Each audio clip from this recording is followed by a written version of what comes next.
할렐루야. 네. 오지역이죠? 사지역. 사지역이라 하려고 그랬는데 오지역? 사교구 오지역. 맞았지롱. 애쓰셨는 여러분 박수 한번 해주셔요. 고맙습니다. 여러분 한 주간 동안 어떻게 지내셨어요? 목사님 그럭저럭 살았어요. 손 들어보세요. 목사님 나 죽지 못해 마지 못해서 살았어요. 팔 들어보세요. 목사님 힘들어도 하나님의 은혜로 살았어요. 두 손 들어보세요. 세상에 아직 내리라고 안 했는데 감사해요. 갑자기 무더위가 찾아온 것 같아서 여러 가지 힘든 여정이었습니다만은 하나님께서 한 주간 동안 도와주신 줄로 믿고 또 오늘도 하나님께서 뜻이 있어서 부르셨으니까 큰 은혜 받는 이 시간에 들 수 있게 되기를 바랍니다. 그래서 이렇게 보시면서 저보고 하지 마시고 감사합니다. 저보고 하지 마시고 옆에 있는 분 보시고 감사합니다. 고맙습니다. 사랑합니다. 행복합니다는 길게 빼고 행복합니다. 자, 우리 뒤에 있는 분하고도 하세요. 뒤에 있는 분하고도 감사합니다. 고맙습니다. 사랑합니다. 행복합니다는 길게 행복합니다.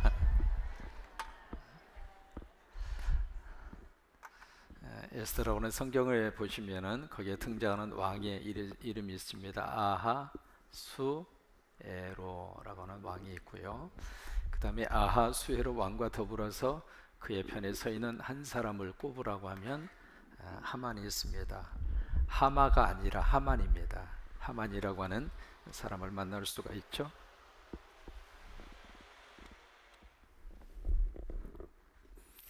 그 다음에 이제 정반대의 인물 두 사람을 우리가 꼽을 수가 있습니다. 첫째로 누구예요? 모르드게라고 하는 사람, 그리고 모르드게하고 함께 같이 그 하나님의 역사를 일구어가는 한 여인이 등장하고 있습니다. 누구죠? 에스더라고 하는 사람. 이 두 부류의 사람이 지금 평행선을 달리고 있습니다. 그러니까 아하수에로 왕과 하만이 한 편이 되어져서 지금 짝짝꿍이 돼가지고 지금 한 편에 대해서 일을 꾸미고 있고, 또 한쪽에서는 이제 모르드게와 에스더가 하나가 돼서 그 일에 대해서 하나님의 어떤 역사 앞에 쓰임을 받고 있습니다. 여러분 성경 속에서 항상 이 하나님의 역사는 두 갈래 길로 갈라집니다. 이 아하수에라고 하만 이 역사의 패턴은 어디를 지금 따르고 있느냐면은 마치 이스마엘하고 같습니다. 이스마엘. 그러면 모르드게와 에스더는 어느 편 속에 속해져 있을까요? 이삭입니다. 이삭이 바로 약속의 자손이라면 이스마엘은 땅의 자손입니다. 그런 것처럼 또 이 이스마엘과 이삭 맞죠? 틀려요? 근데 분위기가 싸늘해서 근데 이스마엘은 또 어디로 연결이 되느냐면 에서로 연결이 되고, 이삭은 어디로 연결돼요? 웬만하면 대답을 하시옵소서. 야곱으로 연결이 됩니다. 이게 성경 속에 흐르고 있는 두 갈래의 쭉 그 길인데, 그러면 이쪽을 가리켜서 성경은 어떻게 말하느냐면 어둠의 자식입니다. 그러면 이쪽은요? 빛의 자녀입니다. 그리고 결국 우리는 이 어두움의 자녀 반열 속에 속할 것인가, 아니면 빛의 자녀의 반열 속에 속할 것인가. 예수 믿으면 어두움의 자식에서 빛의 자녀로 바뀌어져요. 이쪽에 땅에 속한 그런 그 삶을 사는 사람이라면 이쪽에 있는 사람은 하늘에 속한 삶을 사는 거예요. 이쪽에 육적인 가치와 육적인 어떤 것을 추구하는 그런 부류의 사람들이라면 이쪽에 있는 사람은 영적인 가치와 영적 은혜와 영적 기쁨과 행복을 추구하는 사람이에요. 그러면 보세요. 결국 이 두 부류가 서로 충돌을 일으키면 누가 이길 것 같아요? 정말로 그래요? 아멘입니까? 빛과 어둠이 싸우면 누가 이겨요? 100% 빛이 이기죠? 빛이 아무리 작은 빛이라 할지라도 그 큰 어두움의 세력을 무찌를 수 있는 능력이 어디에 있어요? 빛에 있단 말이죠. 그러니까 이 두 세력이 충돌을 일으키고 두 세력이 서로 싸우면 이 세력이 아무리 크다 할지라도 결국에 가서는 누가 이깁니까? 빛이 이겨요. 그런데 이 두 세력은 끊임없이 이쪽에 있는 세력이 이쪽 세력을 자꾸 억압을 합니다. 힘들게 하고 괴롭게 하기도 하고 핍박을 가하기도 하고 어느 때는 이 뿌리채 뽑아 버리려고 하는 그런 악한 계략을 계획하기도 하고 그래요. 지금 이제 에스더에서 우리가 그걸 발견할 수 있거든요. 여기 아하수아라고 하만이 한 통속에 대해서 모르드게 에스더, 다시 말해서 이쪽에 유대인이잖아요. 유대인들을 완전히 말살시키기 위한 작전에 돌입을 합니다. 그래서 날짜까지 정했어요. 그것을 제비를 뽑아서 12월 13일. 제비를 뽑는다고 하는 것을 부루라고 합니다. 부루라고 그래서 그래서 제비를 뽑는 거 부루.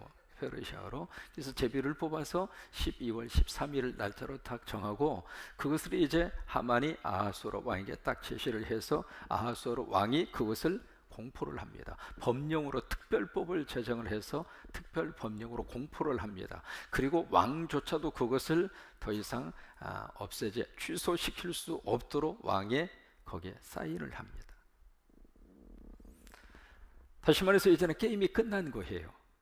누구도 그것을 어떻게 변개할 수도 없고 그것을 취소할 수도 없고 이미 현실적으로 지금 발등에 떨어진 불이 된 거예요.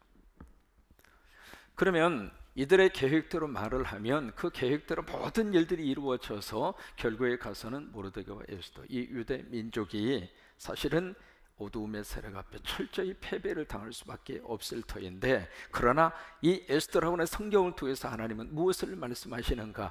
마지막 승리는 어느 쪽으로 기울었어요? 그렇죠?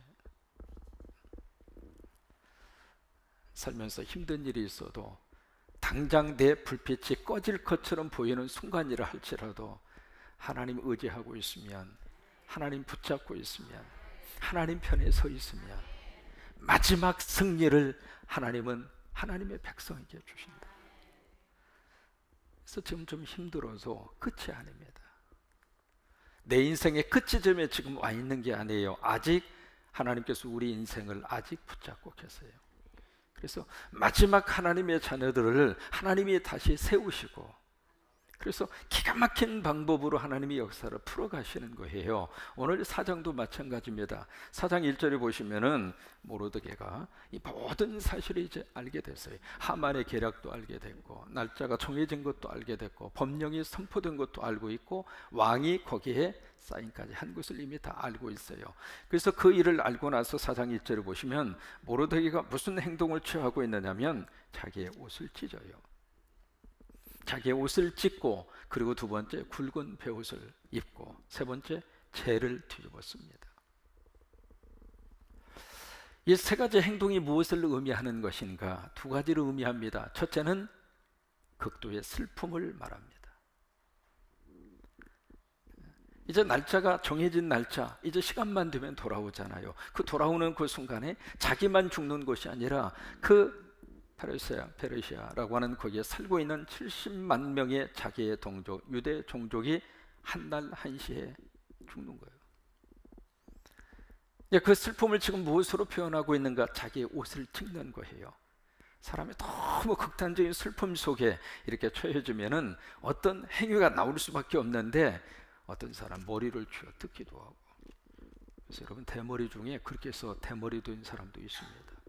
자꾸 머리를 쥐어 뜯는 거예요. 근데 그런 경우도 있고, 어떤 사람은 자기의 가슴을 자꾸 쥐어 뜯는, 어떤 사람은 그냥 술로 그것을 달래는 사람이 있고, 여러 가지 모습으로 이제 그것을 표현하고 달래기도 하는데, 지금 모르드게는 가장 먼저 무엇을 하냐면 자기의 옷을 찢는 거예요. 왜? 자기의 가슴을 지금 찢는 심정으로, 너무 견딜 수 없는 슬픔 때문에. 또 여기에 이 모르드게의 행동은 무엇을 의미하는가? 죽음을 의미를 하고 있습니다. 이게 굵은 베옷, 여러분 베옷이라고 하는 것은 수의잖아요. 수의. 그러니까 수의를 입는 거나 마찬가지란 말이죠. 그리고 재를 갖다가 뒤집어 쓰는 거예요. 그러니까 수의를 입고 재를 뒤집어 썼다는 것은 나는 이미 죽은 목숨이라 그래요.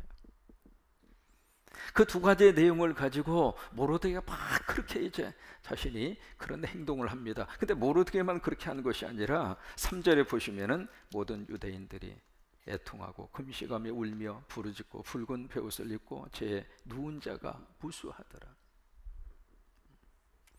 이것은 성경에 계속해서 나타나는 역사 가운데 하나입니다. 창세기 37장에 보시면 그 이제 요셉이 아버지의 심부름을 따라서 형들에게 가는데 형들이 멀리서 보니까 요셉이 오거든.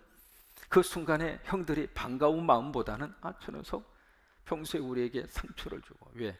자기가 꿈쟁이라고 하면서 꿈을 통해서 형제들에게 상처를 줬단 말이죠.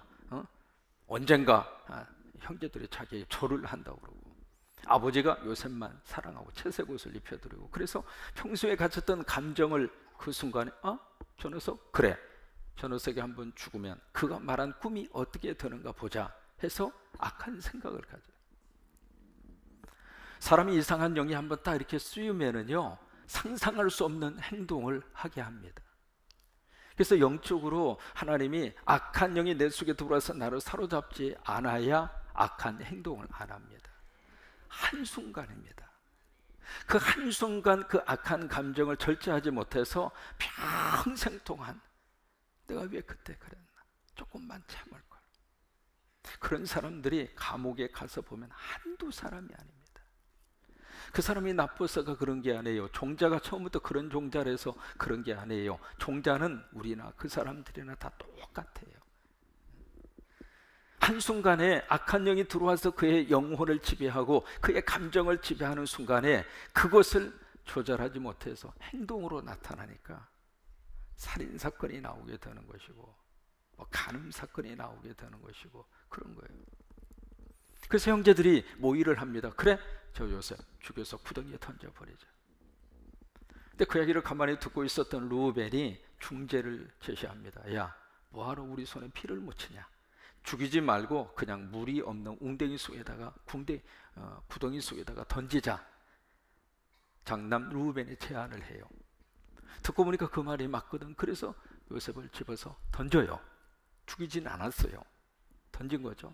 던지고 나서 가만히 있다 보니까 저쪽에서 상인들이 있는데 그 이스마엘 그 후손들이 애굽으로 사는 그 길을 가리켜서 킹스 로드라고 그래요. 왕의 도로라고 그래요. 고대 사이로부터 시작을 해서 저 위에 있는 아람으로부터 시작을 해서 이스라엘을 관통해서 오는 고대 길이 있어요. 그 길을 킹스 로드라고 그래요. 왕의 도로라 그래요.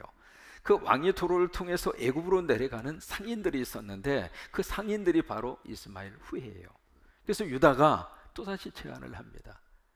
우리 동생 죽여서 뭐하냐, 돈 받고 팔자. 그렇게 해서 이제 요셉을 끄집어내 가지고 은 얼마, 앞에 보면 답이 나와요.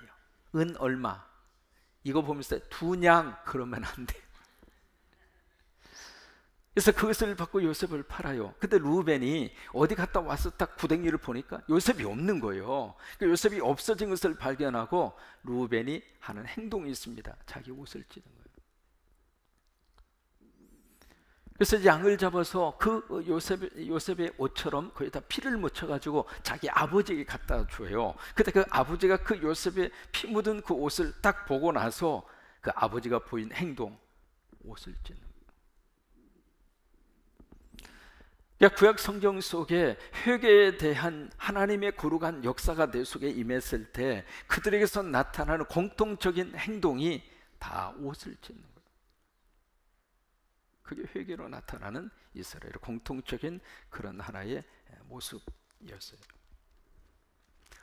또 하나 대표적인 것이 있습니다. 사무엘상 4장에 가서 보시면 블레셋이라고 하는 사람이 계속 이스라엘을 괴롭혀요. 이 블레셋이라고 하는 사람들은요, 이스라엘 지도 빵떡을 그리고 삼지창을 걷고 족발을 그리고 돼지 닭다리를 하고 이제 코브라를 해서 이게 이제 지도인데,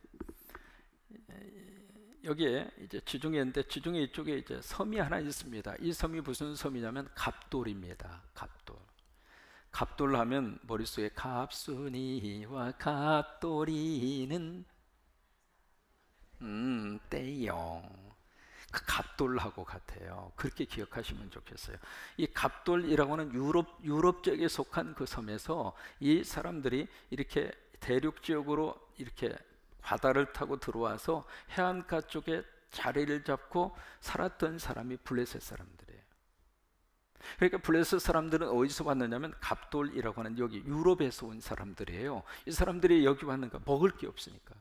그래서 먹을 것을 찾아서 쭉 해안가를 타고 들어오다가 이스라엘의 이쪽 밑에 여기다가 딱 터를 잡고, 지금으로 말하면 가사입니다.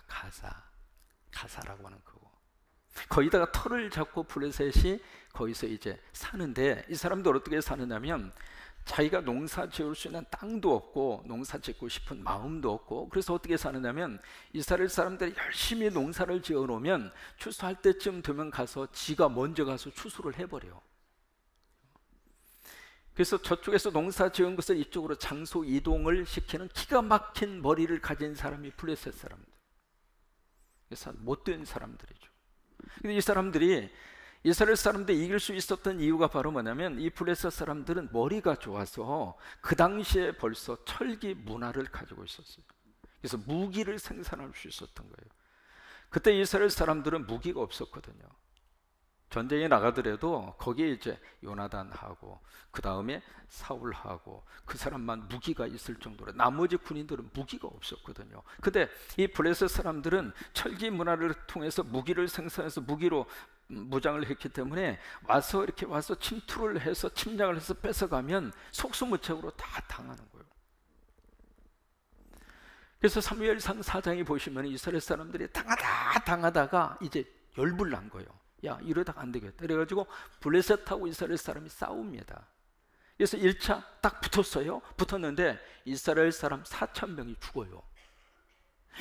죽으니까 세상에 전사자가 한두 사람도 아니고 4,000명이 나자빠지니까 큰일 났다. 어떡할까? 그러다가 다시 긴급 작전 회의를 해요. 작전 회의를 해서 우리가 작전을 바꾸자 해서 한 것이 바로 뭐냐면, 법궤를 가지고 가지 않아서 우리가 졌다, 그렇게 생각한 거예요. 그래서 이제 법궤를 모시고 가요. 법궤가 있으면은 하나님이 함께 하시고 하나님이 도와주시면 블레셋과의 싸움에서 이길 수 있다, 그렇게 생각한 거예요. 생각은 좋았지만은 하나님이 기뻐하는 믿음의 행동은 아니었어요. 하나님에 대한 믿음도 없이 그냥 법궤만 갖다 놓으면 이길 줄로 알았던 거예요. 법궤가 무슨 매직을 일으키는 마술로 생각을 한 거죠. 그래서 이제 법궤를 딱 가지고 갔는데 세상이 거기서 보기 좋게 이스라엘의 블레셋 사람에게 철저하게 패배합니다. 그래서 거기서 3만 명이 죽어요. 그리고 그 당시에 대제사장이었던 엘리라고 하는 그 제사장의 아들 홈니와 비나스가 거기서 전사를 합니다. 근데 이 소식을 누가 듣는가? 베냐민 사람들이 들어요. 그것을 듣고 베냐민 사람들이 보인 행동이 바로 뭐냐면, 옷을 찢고 굵은 베옷을 입고 그리고 재를 뒤집어 쓴 거예요. 여러분, 지금 말이죠, 우리 안에 회개의 영이 구약식으로 임한다면 옷 다 찢어야 돼. 이 비싼 옷, 아이고 아까워. 하나님의 영이 강력하게 임하면 비싸고 좋고 나쁘고 그거 없어. 옷 다 찢어야 돼. 그러니까 지금 우리가 구약시대에 살지 않고 신약시대에 사는 것을 감사하시기 바랍니다. 아니, 예배드리다가 회개의 영이 임해서 다 옷을 다 찢는다고 생각해봐요. 옷만 찢는 것이 아닙니다. 굵은 베옷을 입고 거기다가 재를 갖다가 뒤집어서, 아이고, 제가 눈에 들어가 봐요. 눈이 얼마나 따가운가. 그렇게 해서 그 순수함의 믿음의 모습으로 그런 행동들이 나왔는데, 이게 역사가 진행이 되면서 어떻게 변질이 됐는가? 형식만 있고 내용은 없어져 버린 거예요. 그래서 요엘서 2장에 가서 보시면 요엘서가 그 이야기합니다. 너희가 이제 옷을 찢지 말고 내 마음을 찢으며 여호와께로 돌아와라. 왜 그 말씀을 하시고 있는가? 형식은 참 좋았는데 폼은 너무 좋았단 말이죠. 그 폼, 하나님의 영이 임해서 슬픔을 표현하는 옷을 찢고 회개의 그런 형식, 폼, 그것은 너무 좋았는데 이것이 어떻게 흘렀는가? 형식, 주의로 흘러버린 거예요. 그러다 보니까 형식만 남아있고 알맹이가 빠져버린 거예요. 늘 우리가 주의해야 할 것이 바로 이겁니다. 여러분, 은사가 얼마나 좋습니까? 성령을 통해서 하나님 우리에게 은사를 부어주시고, 은사가 있을 때 우리 자녀들이 공부도 잘하고, 은사를 받을 때 우리가 이 땅에서도 성공할 수 있고, 그래서 은사를 사모하는 것은 너무 좋은 거예요. 그리고 하나님이 은사를 주기를 좋아하세요. 근데 그 은사가 너무 좋긴 좋은데 이것이 은사 주의로 흘러가 버리면 사람이 아주 이상하게 변해버립니다. 우리가 물질 없으면 어떻게 살아요? 그래서 하나님께서 아브라함에게 가장 먼저 주신 약속이 내가 너에게 복을 주며 복을 줄 것이고 내가 너를 번성하게 하리라. 지금 비즈니스 신방을 하거든요. 사업자 신방하는데 신방할 때 가지고 가는 그 성경 구절이 그거예요. 히브리서 6장 14절. 아직 못 받은 분은 이 다음에 신방 갈 때 받으세요. 이 하나님이 그 물질의 복을 주기를 원하시거든요. 인정하시면 아멘. 그런데 그 물질이 없으면 우리가 안 되지만은 이것이 어떻게 흘러가면 안 되느냐면 물질 뭘로? 주의로 흘러가면 여기서 바로 만모니즘에 나오는 거예요. 주의로 흘러가면 안 됩니다. 이게요, 주의로 흘러가면 어떤 모습으로 사람이 변질이 되느냐면 여기서 이제 매너리즘이잖아요. 매너리즘이라고 하는 것이 여기서 나오는 거예요. 매너리즘, 매너. 우리가 매너 있어야 된다 그러잖아요. 매너가 없으면 안 되잖아요. 매너가 있는 것은 참 좋은데 이것이 이즘, 매너리즘 여기에 빠지면 형식주의에 빠지는 거예요. 그러다 보니까 형식은 잘 갖추어져 있는데 그 형식 속에 들어가 있어야 할 알맹이가 빠져버리면 안 돼요. 그래서 예배 안에도 늘 알맹이가 꽉 차 있는 예배가 우리 속에 늘 충만하셨으면 좋겠고, 그래서 이 모르드게가 그 행동을 하면서 막 그러고 있다고 하는 소식을 에스더가 들어요. 에스더가 들어서 이게 도대체 무슨 일인가. 그래서 이제 자기의 특별비서관, 여기 특별비서관 이름이 기록되어 있잖아요. 하닷이라는 사람, 개인 특별비서예요, 에스더에. 그 하닷을 통해서 옷을 갖다 주면서 에스더 모르드게 보고 그 옷 벗고 이 옷 좀 입으라고 그러라고.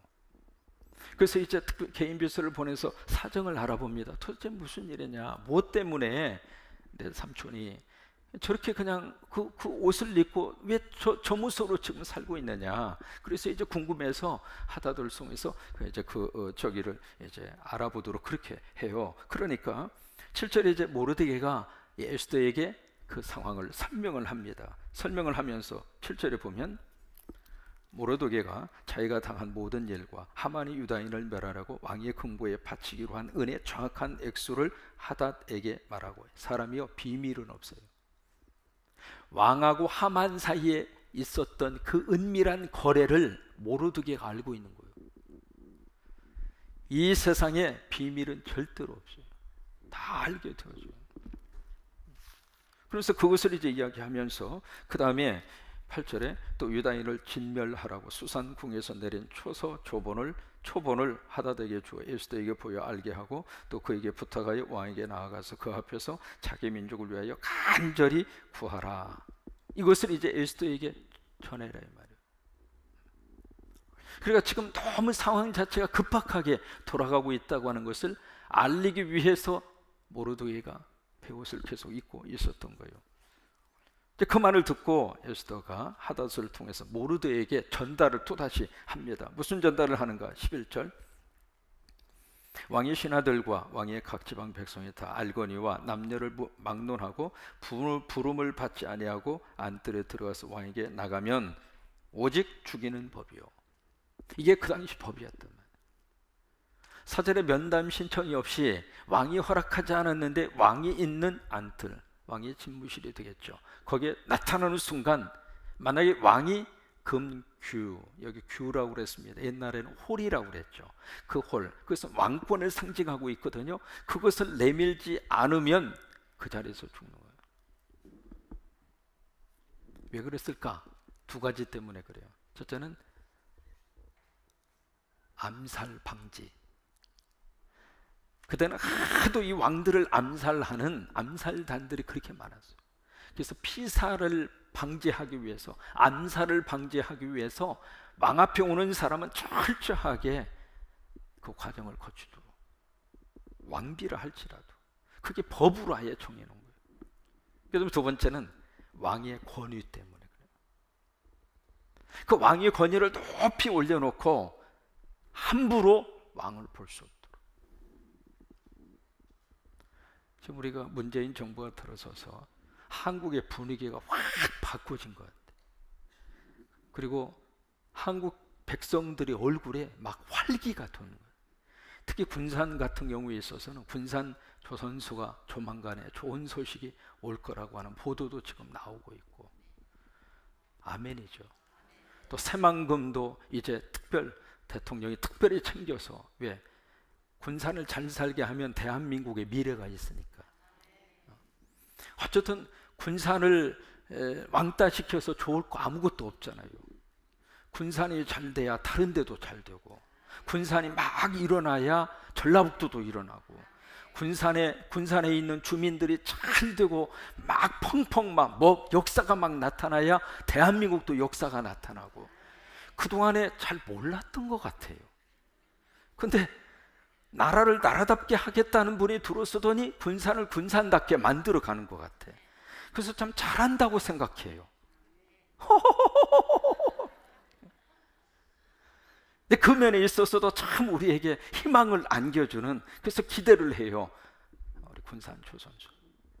어쨌든 우리 보도를 통해서 우리 다 알고 있잖아요. 시도지사 회의에서 우리 송하진 도지사에게 분명하게 대통령이 국무총리를 통해서 현대에게 지금 이야기를 하도록 지시를 했으니까 조만간 좋은 소식이 올 거니까 기대해도 좋다고, 그 말이 보도가 될 정도니까 지금 기대를 하는 거예요. 앞으로 군산 조선소는 대한민국에서 최고의 조선소로 만들 것이며, 일감이 끊어지지 않도록 가장 먼저 그 군산 조선소로 일감을 줄 것이며, 군산 지역에 사는 모든 주민들은 소득이 100% 뜰 것이며,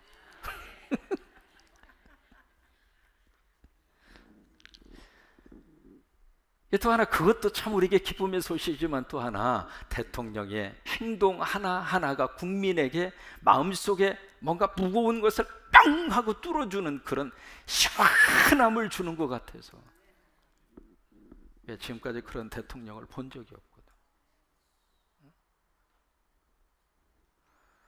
스스럼 없이 자기의 권위를 다 내려놓고 그냥 우는 사람 가면 가서 깨어나주고, 아빠처럼, 오빠처럼, 오빠?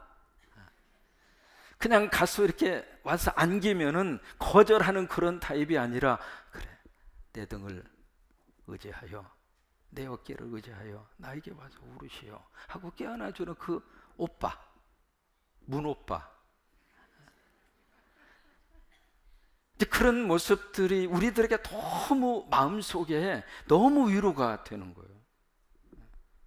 이번에도 이제 엊그저께 6.15 저기 할 때에도 그냥 입구에 서서 200몇 명 오는 분들 다 맞이하고 그냥 가서 다 악수 다 하고 사진 다 찍어주고, 찍은 사진 보내줄지 안 보내줄지는 모르겠지만 어쨌든 그러고, 거기에 이제 어떤 분이 들어오시니까 그분은 겨수격리하고 대통령은 고개를 푹 숙여서 인사하고, 그런다고 대통령의 권위가 없어져요? 아니죠. 그게 우리 백성들에게 너무 기쁨을 주고 있는 거예요. 너무 인간답잖아요.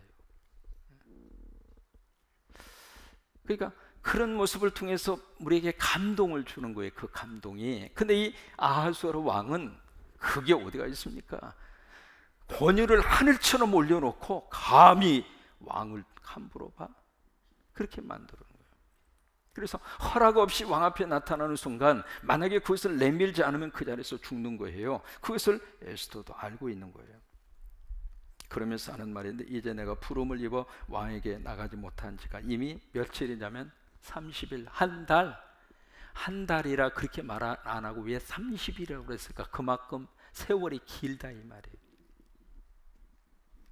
에스더에게 뿅 가서 그대는 나의 영원한 사랑하는 님이여, 그래가지고 첫눈에 반해가지고 아하스웨로 왕이 에스더하고 결혼했잖아요. 그 수많은 모든 후보자를 다 물리치고 딱 한 번 만나서 필이 꽂혀가지고 그렇게 해서 에스더하고 사랑을 해서 그래가지고 결혼을 했는데, 결혼하고 나서 지금 4년이라는 기간이 흘렀어요. 여기까지 4년의 세월이 흐르면서 사랑이 없어져 버린 거예요.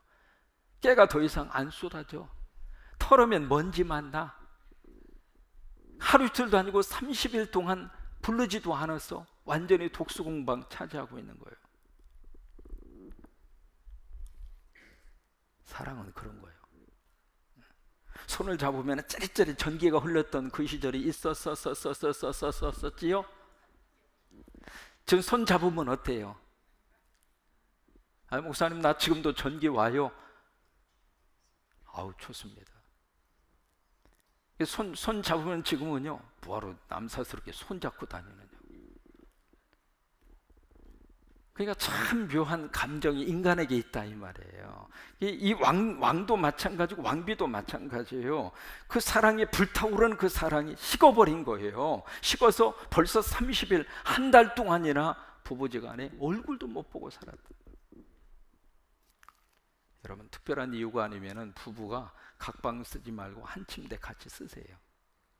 조금 복잡한 일이 있어도 한쪽은 코 골고 한쪽은 막 잠꼬대를 하고 그래도 침대에서 떨어질지언정 같이 자세요. 같이 자. 왜? 어차피 떨어질 날이 있으니까. 노트에 꼭 써놓으세요. 언젠가는 떨어질 날이 있으니까 웬만하면 조건을 걸은 거예요. 아무리 애를 써도 목사님 나는 순교하면 차라리 순교할지 이제 저녁에 같이 못 잡니다. 뭐 그런 경우는 어떻게 하겠어요? 그러나 그런 일이 아니라면 웬만하면 같이 주무세요. 같이. 왜? 사랑은 쉽게 돼 있어요.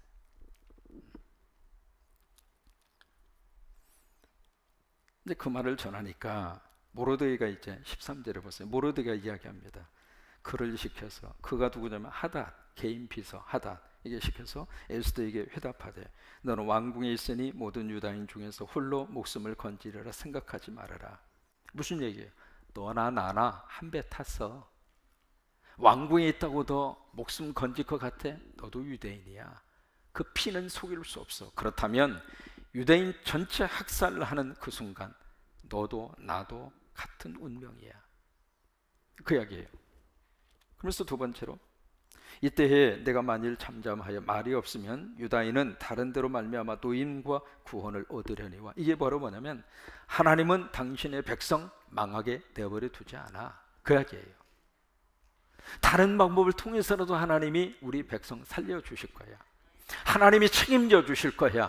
믿음의 고백이에요. 왜 이 믿음의 고백이 나왔느냐면 아브라함과 이삭과 야곱에게 주신 하나님의 언약이 있습니다. 그 언약이 바로 뭐냐면 나는 네 하나님이 되고 너는 내 백성이 되리라. 그 믿음이 있는 거예요. 하나님이 절대로 망하게 하지 않는다 그 말이에요. 우리 믿는 사람들에게 있어서는 이게 너무 큰 하나님이 주시는 믿음의 배짱이에요. 무너져도 하나님이 다시 우리를 세우실 것이고, 거꾸로 져도 하나님이 다시 이렇게 세워주시게 될 것이고, 망해도 하나님이 다시 흥하도록 만들어 주실 것이고. 그러니까 하나님이 당신의 백성들을 어떤 일이 있어도 마지막 책임져 주시겠다. 그게 이제 모르드게의 고백. 근데 이 고백이 모르드게의 고백으로 끝나지 않습니다. 사드락과 메삭과 아벳느고도 똑같이 그 고백을 하잖아요. 풀무불 속에 들어갔을 때. 왕이여 당신의 금신상 앞에 내가 절하지 아니할 줄을 아시옵소서. 그리 아니하실지라도 나는 왕 앞에 절하지도 아니할 것이고, 만약에 왕이 우리를 풀무불 속에 던진다 할지라도 하나님이 우리를 풀무불에서 건져내실 것이고, 그리 아니하실지라도 나는 왕 앞에 절하지 아니하겠습니다. 그리고 나서 세 번째, 내가 왕후의 자리를 얻은 것이 얻었다 이 말이에요. 자기가 차지한 게 아니라. 그러면 어떠로 누가 그렇게 역사를 하셨는가? 하나님이 그렇게 하셨다고 하는 거예요. 그 자리를 갈 수 있도록 내가 노력해서 그 간 자리가 아니라 하나님이 가도록 하신 자리다 이 말이에요. 그래서 얻은 거라 이 말이에요. 그 얻은 것이 이때를 위함이 아닌 줄을 누가 알겠는가? 이때를 위해서 너를 그 자리에 높여주지 않았느냐? 바로 그거예요. 네가 얼굴이 이뻐서 왕후 된 줄 아느냐? 천만의 말씀. 여러분 얼굴 아무리 이뻐봤자, 아무리 미워봤자 1mm 차이입니다. 피부라고 하는 것은 1mm 그 차이밖에 안 되는 거예요. 그거 가지고 무슨 이쁘고 그리고 뭐하고 다 고개 고거예요. 노트에 써놓으세요. 얼굴은 고개 고거다. 그러니까 에스더 네가 이뻐가지고 그 자리에 올라간 게 아니라 그거예요. 너의 외모 때문에 그 자리에 올라가는 것이 아니라고 하는 거예요. 그러면 우연히 네가 거기에 올라갔느냐? 천만의 말씀. 하나님이 너를 올려줬다. 그러니까 이 믿음의 고백이 우리로 하여금 너무 현재 우리 삶의 자리를 풍성하게 만들어주시는 하나님의 축복입니다. 하나님이 그 자리에 가게 하셔. 그러니까 15절에 에스더가 은혜를 받았어요. 은혜를 받고 모르드에게 회답을 합니다.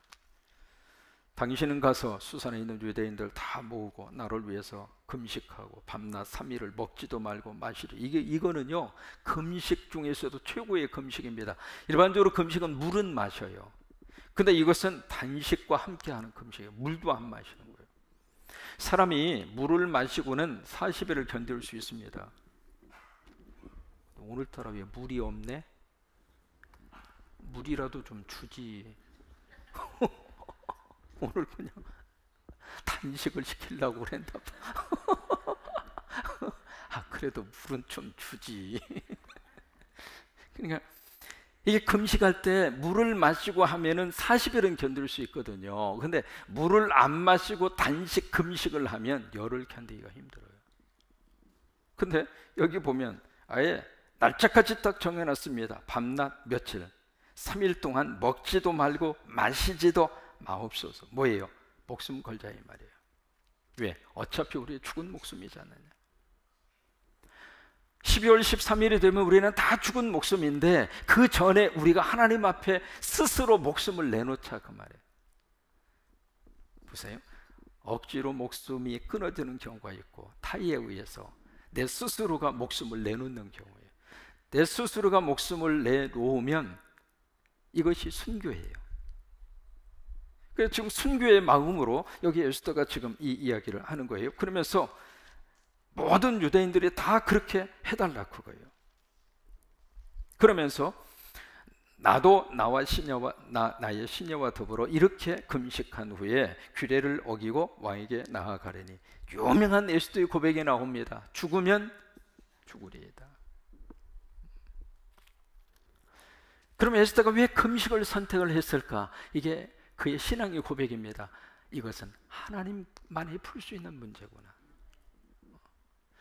내가 왕 앞에 딱 나타나는 순간에 왕이 가지고 있는 금홀 그것을 내밀게 하시는 분도 하나님이고, 아하수로 왕이 결정해서 하는 것이 아니라 그 마음조차도 하나님이 움직이신다고 하는 거예요.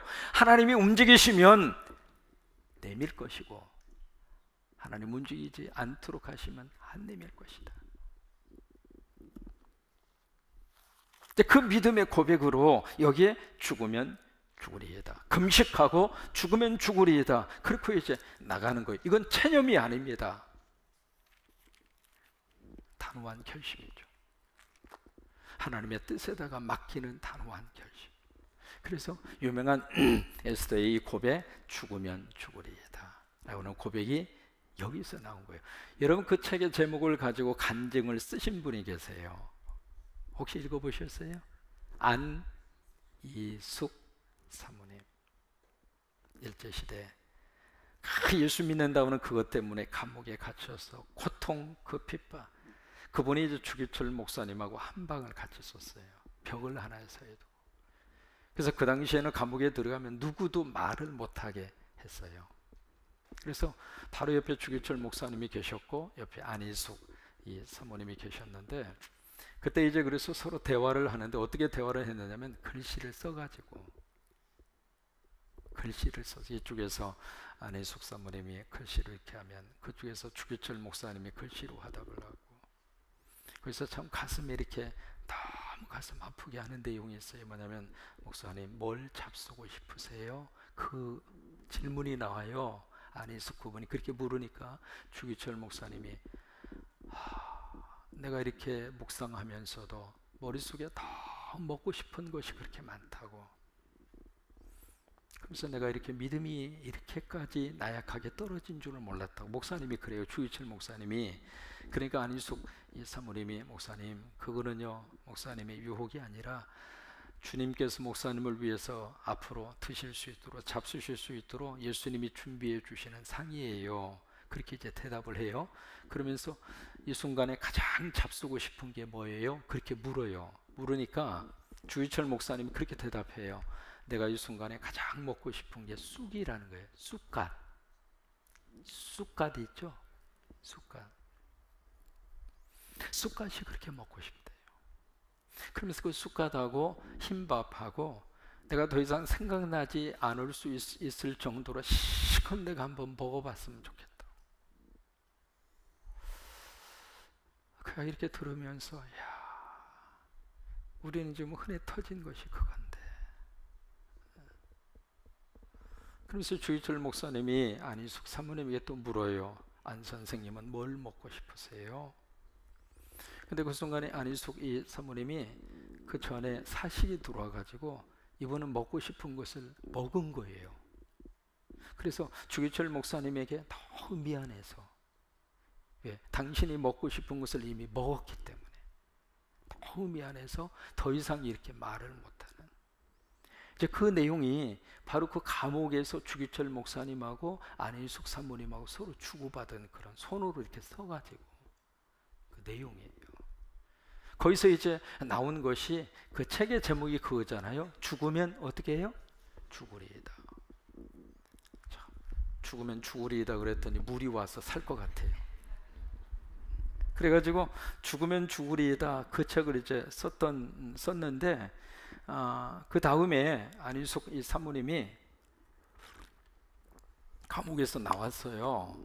나와가지고 이분이 이제 LA 지역에 와가지고 로스앤젤레스 한인 침례교회라고 하는 교회를 김동명 목사님하고 그 두 분 사이에 나이 차이가 굉장히 많습니다. 안희숙 사모님이 훨씬 위고요. 김동명 목사님 훨씬 아래입니다. 거의 뭐 열 몇 살 차이예요.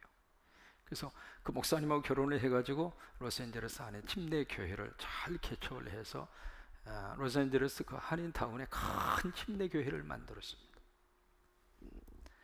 그러고 나서 이제 안희숙 사모님이 돌아가시는데 그 뒤에 또 한 권의 책을 써요. 그 책의 제목이 뭔 줄 아시죠? 죽으면 살리다 책을 쓴 거예요.